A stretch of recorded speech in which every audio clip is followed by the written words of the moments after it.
Төтенше жағдайда және карантин енгізілген жағдайда отбасындағы өзара қарым-қатынас нашарлауы мүмкін. Ересектер мен балалар өз отбасында қатыгездікпен бетпе-бет келуі мүмкін. Мұның әсіресе мүгедектігі бар адамдарға қатысы бар. Егер сізге немесе балаларыңызға қауіп төнсе және көмек қажет болса, өзіңізге көмектесе алатын адамдармен келісіңіз. Бұл сіздің жеке көмекшіңіз, әлеуметтік қызметкер, сурда аудармашыңыз, көршіңіз немесе сіз сене алатын кез келген басқа адам болуы мүмкін. Егер отбасыңызда зорлық-зомбылық жағдайы орын алса, мынандай әрекеттер жасау керек. Бірінші қадам: 102 телефон арқылы дереу полицияға хабарлаңыз.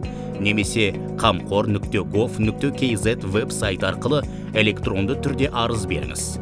Егер көру, есту қабілетіңіз нашар болса, жеке көмекшіңізге жүгініңіз.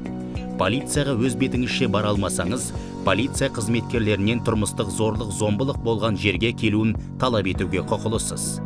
Екінші қадам: егер сіз тұрмыстық зорлық-зомбылық салдарынан жарақат алсаңыз, 103 нөмірі арқылы жедел жәрдем шақырыңыз. Дәрігердің қабылдауында отырғанда полиция қызметкерін шақыруын және сот медициналық куәландыруға жіберуін талап етіңіз.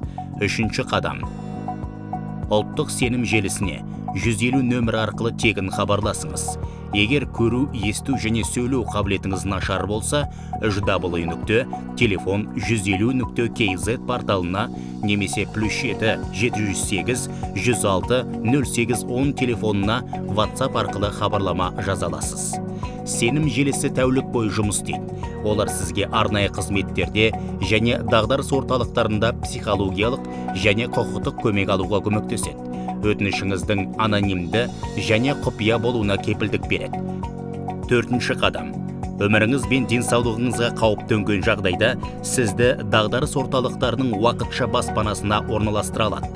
Зорлық-зомбылықты бірге тоқтатайық.